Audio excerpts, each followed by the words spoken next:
Oi gente, tudo bem? Sejam bem-vindos a mais um vídeo aqui no canal. Se você ainda não me segue, meu nome é Rafaela.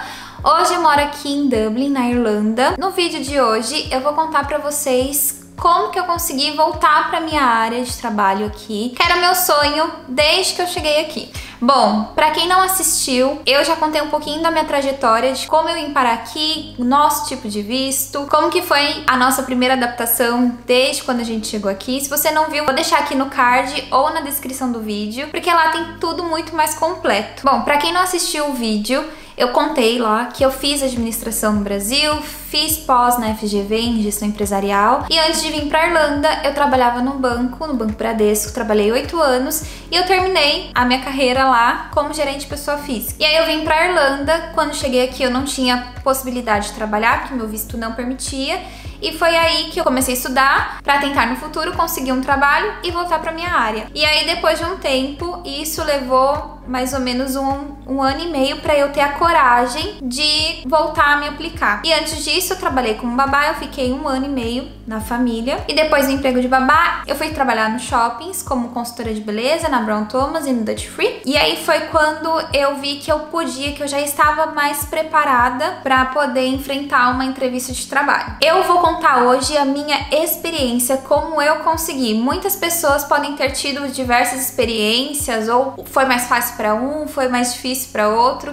Para mim, no total, demorou em torno de 2 anos para eu conseguir voltar para minha área. Mas, como eu disse, eu não tinha no início o visto de trabalho. Então, durante 1 ano eu não tinha visto de trabalho. Então, por isso pode ser que tenha demorado. Talvez se eu tivesse o visto, teria sido mais fácil, porque quando eu apliquei para uma vaga entry level. E geralmente essas vagas entry level, que são vagas iniciais para quem tá começando a carreira, que são cargos que eu pelo menos não vi que as empresas costumam dar o visto, dar o sponsor. E no início, quando eu decidi me aplicar, eu contratei uma consultora de carreira que ela me ajudou na questão do LinkedIn e de me preparar, de me encorajar para uma entrevista de trabalho, de dar dicas e tudo mais.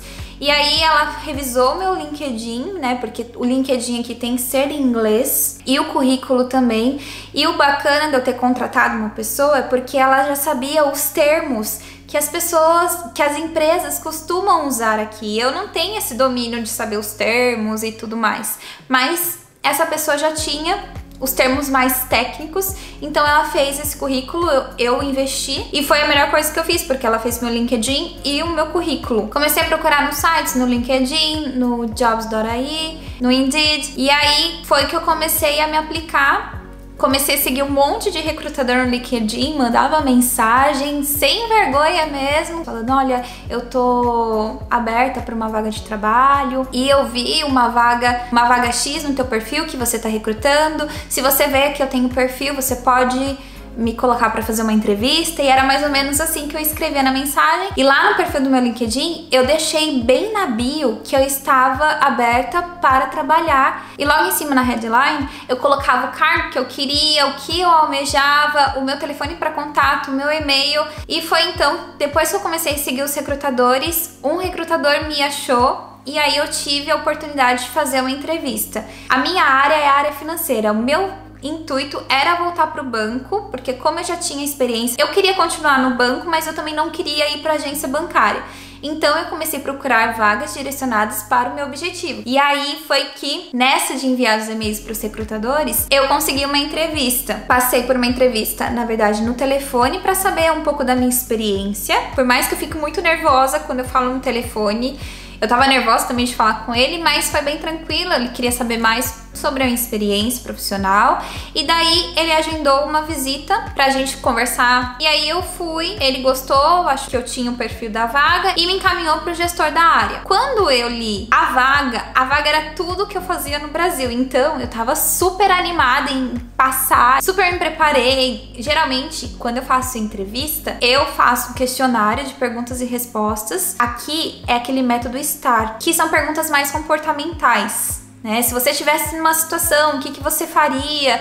Então eles abordam muito isso. E aí eu fiz várias perguntas, né, um questionário com várias perguntas, e o recrutador foi bem gente boa, ele me mandou as possíveis perguntas, então eu tava preparada e eu passei uns dias estudando. O Jack era meu entrevistador e eu ia lá. E aí eu fui pra entrevista, chegando lá, tava muito nervosa na hora, mas eu consegui responder todas e eu tava bem confiante que tinha até passado, sabe? Só que aí passou um tempo e eles não me contrataram. E vocês não sabem, é o mesmo banco que eu trabalho hoje aqui na Irlanda. Eu não passei naquela entrevista porque não era pra ser. A gente às vezes não entende naquele momento, mas lá na frente a gente vai entender. Parece clichê, mas é real, porque Deus sempre tem o melhor pra gente. Mas essa entrevista, por mais que eu não tenha passado, foi excelente, porque eu já tinha uma experiência de entrevista de como que ia ser, porque eu não tinha confiança no inglês e eu achava que eu não ia conseguir por conta do inglês, não por conta da minha competência, sabe? Porque a gente pode aprender, a gente não nasce sabendo, a gente pode aprender todas as coisas. E mais por conta da língua, isso era um bloqueio pra mim. Então eu fiquei um pouco frustrada, porque na hora eu pensei, poxa, eu não passei por causa do inglês, entendeu? Mas isso não aconteceu. Isso era coisa da minha cabeça. Isso eram obstáculos que eu mesma colocava, eu mesma acabava me sabotando com os meus pensamentos. E aí foi passando o tempo, eu continuei me aplicando. O que eu fiz? Eu começava a me aplicar todos os dias para vagas novas. Quando aparece lá no LinkedIn ou nesses sites de vagas,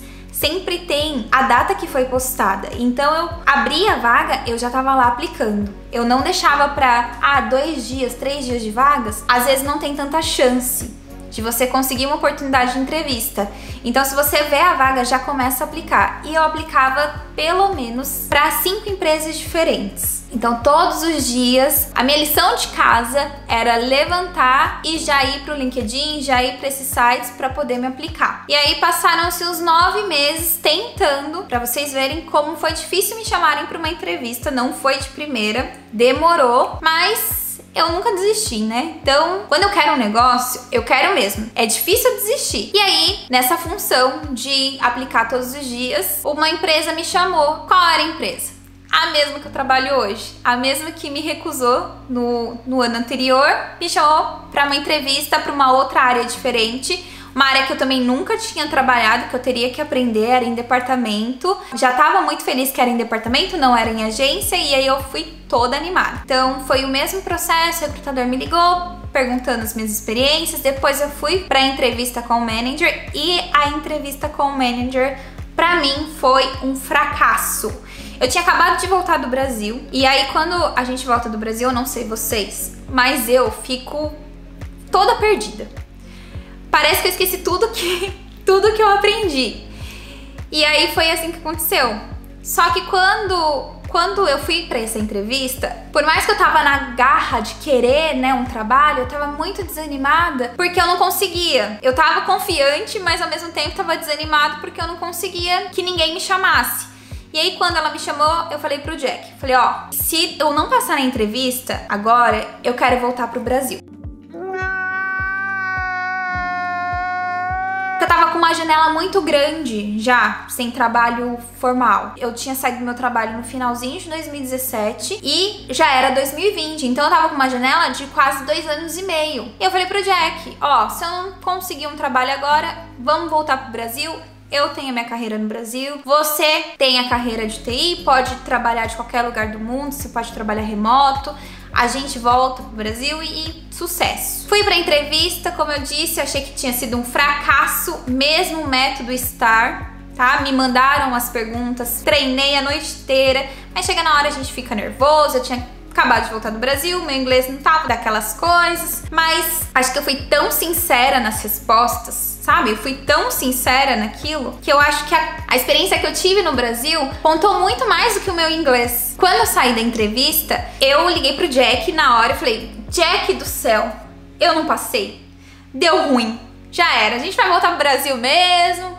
Já tava me conformando que eu não tinha passado, porque eu tinha ido muito mal pela questão do inglês. E aí, quando a recrutadora me ligou, eu falei a mesma coisa. Ai, desculpa, não foi dessa vez. Não deu certo. E aí passaram-se alguns dias, tava lá na minha família trabalhando, porque eu trabalhava com babá ainda. E aí me ligaram. Quando me ligou, gente, eu pulava dessa altura. Mas eu pulava, eu chorei, eu abracei a mãe das minhas crianças, porque ela também tava torcendo muito por mim. E ela trabalhava em banco também, então ela me deu várias dicas, me deu vários conselhos. E ela sempre, mesmo trabalhando com as crianças, mesmo sabendo que eu ia largar as crianças, ela sempre me apoiou. Então foi um momento muito especial, sabe? Eu abraçava ela, porque minha mãe não tá aqui, então a gente se apega a muitas pessoas que a gente tem mais próximo. E eu me apeguei muito. E eu abraçava, eu pulava, eu chorava, liguei pro Jack, liguei pra minha mãe. E um dos meus objetivos era voltar pra minha carreira, era ter a minha vida de novo, a minha liberdade financeira, era isso que eu queria. E isso estava se realizando e eu fiquei desacreditada. Só que eu passei na entrevista no início de março e pra começar, eu iria começar no finalzinho de março. O problema, o que aconteceu? Pandemia. Veio a pandemia e atrasou todos os meus planos de entrar na empresa. Eu fiquei esperando o banco me chamar e com medo de que tudo aquilo tinha sido em vão, de que eu não ia conseguir entrar na minha vaga. Isso foi em março, passou março, abril, maio. Veio maio, eu entrei em contato com a minha recrutadora e falei: olha, eu ainda tô contratada pelo banco, o banco ainda vai me querer, o que vai acontecer comigo? Porque se não der certo mais essa vaga, eu vi outras vagas aqui no site, você pode me encaminhar? Porque eu não posso ficar mais sem trabalhar. Depois de uns dias ela entrou em contato comigo e falou: ó, pra não te perder, você quer trabalhar 3 vezes por semana? Porque os projetos estão meio lentos por conta do Covid e tal. Eu falei: super top, ela vai ser remoto. Eu falei: melhor ainda. Só que a dificuldade de trabalhar remoto pra quem tá chegando é um pouco complicado, principalmente porque era o meu primeiro trabalho aqui na área. E aí eu tive contato com o meu chefe e com a moça também que trabalhava no meu time por um dia só, e o restante do trabalho foi remoto. Tava bem lento mesmo, ou quando você é nova, até você pegar as coisas, leva um tempo, sabe? E aí foi passando o tempo, eu comecei a me familiarizar mais com o trabalho, ainda pensando: poxa, meu inglês podia melhorar nisso, podia melhorar naquilo, ai, meu inglês é ruim. Sempre vem a cobrança do inglês. Eu, pelo menos, sou assim. Mas aí, vai passando o tempo, você vai se familiarizando com as coisas. E aí, o inglês, ele não é mais tanto aquela barreira como era no início. Porque no meu caso, por exemplo, eu trabalho no banco. Eu trabalho no EIB aqui. No meu caso, era um inglês totalmente diferente daquilo que eu tinha visto na rua, na questão do inglês. Porque o inglês do banco é o inglês business, né? Os termos são diferentes. Então, até eu me adaptar, até eu pegar, isso levou tempo. E junto que eu sou uma pessoa que me cobro bastante. Foi difícil no início, tá? Não foi fácil, não. E aí foi passando o tempo, eu fiquei 2 meses nesse time, e aí os projetos realmente pararam, e pra não perder o trabalho, esse meu ex-chefe me transferiu pra um outro time, o outro time que me abraçou, me acolheu. Eu amo o meu trabalho hoje. Eu trabalho na área de financiamento imobiliário voltado para os funcionários do próprio banco. Então eu faço parte do time de operações dos mortgages, e eu sou a única brasileira no meu time, só tem irlandês, uma croata e eu tô aprendendo muito com eles, cada dia mais eu aprendo um pouquinho. Tem muita coisa que a gente precisa melhorar, mas eu acho que o segredo é você não se cobrar muito e não duvidar da tua competência, sabe? Muita gente me elogia pelo meu trabalho, eu sei que eu preciso melhorar, principalmente a questão da língua, a gente precisa se interagir mais, né? A gente fica se auto-julgando o que a gente não sabe falar, o que a gente não sabe fazer, mas a gente trabalha bem pra caramba e é isso que vale. Então eu resolvi abrir um pouco desse meu lado, da minha vida pessoal aqui, e eu tô muito feliz de compartilhar isso com vocês. Esse trabalho é um pedacinho da realização do meu sonho. E eu quero agradecer todo mundo que chegou até aqui no vídeo. Espero ter ajudado vocês, encorajado, principalmente você que tá na luta aí pra encontrar um trabalho aqui na Irlanda. Saiba que nada é impossível. Se eu conseguir, você vai conseguir também. Espero que vocês tenham gostado do vídeo. Se você gostou, deixa o teu like. Deixa aqui nos comentários o que vocês acharam. Compartilhe esse vídeo com alguém também que tá passando por essa situação de conseguir um trabalho aqui ou que tem interesse em saber sobre o assunto. E não esqueça de se inscrever aqui no canal, deixe seu like. Eu espero vocês no próximo vídeo. Um beijo e fiquem com Deus.